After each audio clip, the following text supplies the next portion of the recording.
Pernahkah kamu berpikir bagaimana mungkin dari satu sampel kecil darah atau lendir, laboratorium bisa menemukan keberadaan virus tertentu, bahkan dalam jumlah yang sangat kecil?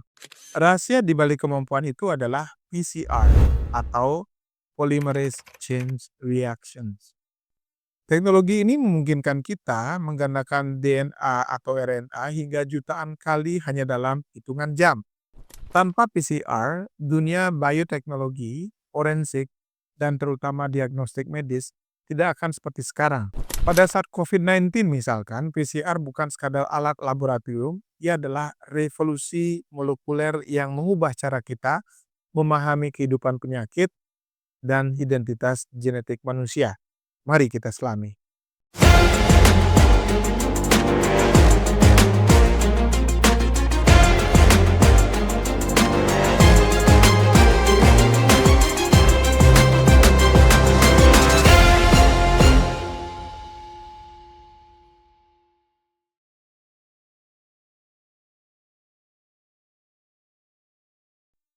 Fungsi utama dari PCR adalah memperbanyak fragmen DNA spesifik sehingga bisa dianalisa lebih lanjut.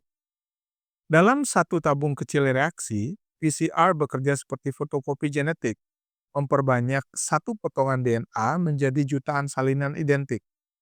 Teknologi ini digunakan untuk berbagai tujuan, seperti diagnosis penyakit infeksius seperti HIV, COVID-19, dan tuberkulosis. Uji DNA forensik misalkan, dalam kasus kriminal atau identifikasi korban bencana. Yang ketiga adalah penelitian genetika untuk mendeteksi mutasi gen dan ekspresi pewarisan penyakit. Selanjutnya, tes paternalitas atau identifikasi individu, bahkan dalam bidang bioteknologi dan pertanian untuk memeriksa DNA tanaman hasil rekayasa genetika. Sederhananya, PCR memberi kita kemampuan untuk melihat apa yang tak kasat mata, yaitu potongan kecil kode kehidupan.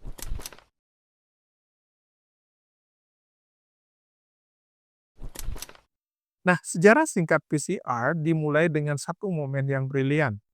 Pada tahun 1983, seorang ilmuwan bernama Kary Mullis sedang mengemudi di sepanjang pantai California. Di tengah malam, ia mendapatkan ide luar biasa. Bagaimana jika kita bisa menggandakan potongan DNA secara otomatis, hanya dengan memanaskan atau mendinginkannya?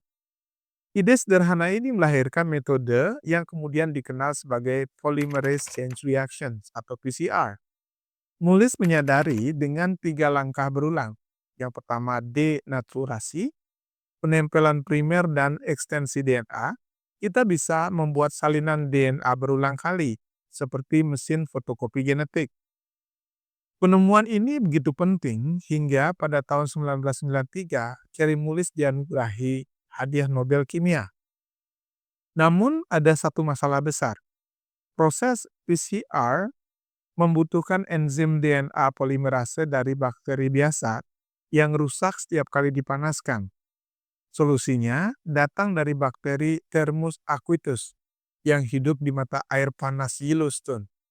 Enzimnya, Taq polymerase, tahan panas hingga lebih dari 90 derajat Celcius, menjadikannya jantung dari semua mesin PCR modern.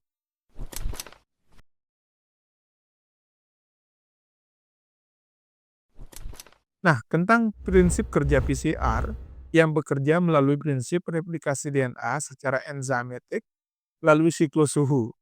Satu siklus PCR terdiri dari 3 tahap utama. Yang pertama adalah denaturasi antara 94 hingga 96 derajat Celcius.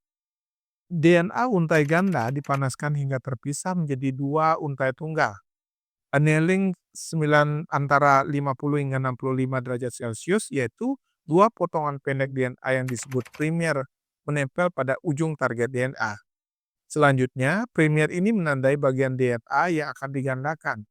Kemudian extension, yaitu di 72 derajat Celcius. Dengan menambahkan nukleotide baru, memperpanjang rantai DNA dan membentuk salinan baru. Proses ini diulang 25 hingga 40 kali, dan setiap siklus menggandakan jumlah DNA 2 kali lipat. Hasilnya, Dari satu fragmen DNA bisa menjadi jutaan salinan identik dalam kurang dari 2 jam.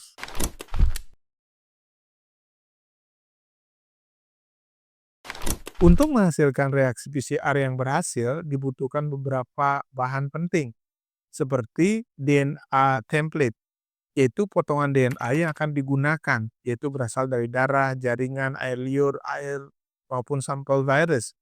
Yang kedua adalah primer, yaitu dua potongan pendek DNA yang menentukan batas area yang akan diperbanyak. DNTP, bahan baku pembentuk DNA, baru seperti ATGC. Selanjutnya ada ion magnesium untuk menjaga stabilitas reaksi dan kinerja enzim. Thermocycler misalkan, alat yang secara otomatis mengatur suhu sesuai dengan siklus reaksi. Semua bahan ini bekerja dalam harmoni seperti orkestra molekuler di dalam satu tabung kecil saja.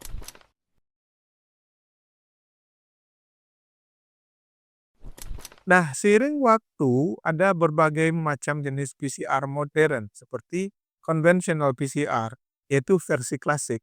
Hasil diamati melalui elektroforesis gel. Yang kedua ada real-time PCR atau qPCR, menggunakan fluorensi untuk mendeteksi aplikasi DNA secara langsung. Banyak digunakan terutama dalam kasus COVID-19. Reverse PCR digunakan untuk RNA dengan mengubah RNA menjadi DNA terlebih dahulu. Kemudian ada multiplex PCR untuk menggandakan beberapa target DNA sekaligus dalam satu reaksi. Selanjutnya ada digital PCR, yaitu teknologi presisi tinggi untuk mengukur jumlah molekul DNA absolut dalam sampel.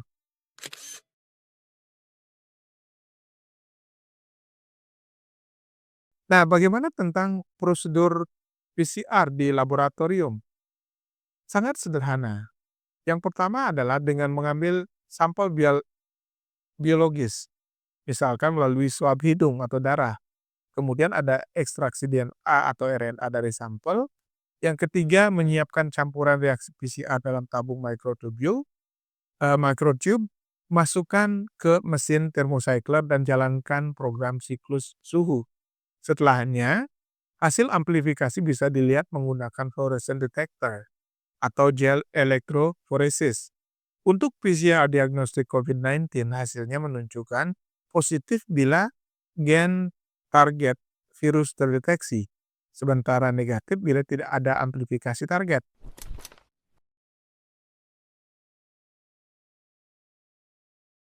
Nah, tentang keselamatan dan akurasi, PCR bekerja dengan molekul yang sangat kecil.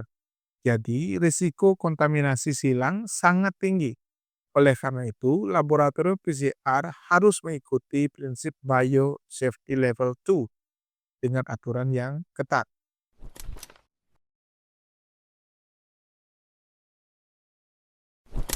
Secara global, produsen besar PCR antara lain Biorad, Thermo Fisher Scientific, Qiagen, Roche, Agilent. Namun beberapa tahun terakhir, Indonesia mulai mengembangkan alat PCR buatan lokal.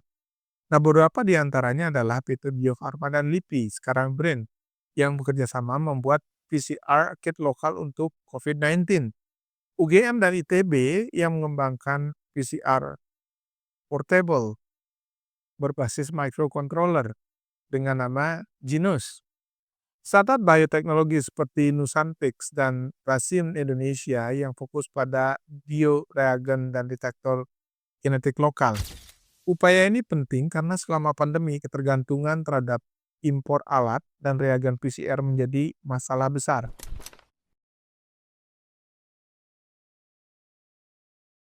Nah, tentang potensi dan peran biomedical engineering Indonesia, bagi mahasiswa dan profesional biomedical engineering, PCR bukan hanya alat laboratorium tetapi sistem bioteknologi kompleks yang menggabungkan antara kontrol suhu presisi tinggi, sensor optik untuk deteksi fluoresensi, kemudian mikroelektronika dan algoritma berbasis sinyal. Inilah area yang sangat potensial bagi pengembangan BMI lokal. Demikian tadi pembahasan kita tentang PCR, semoga berguna. Salam Biomedical Engineering.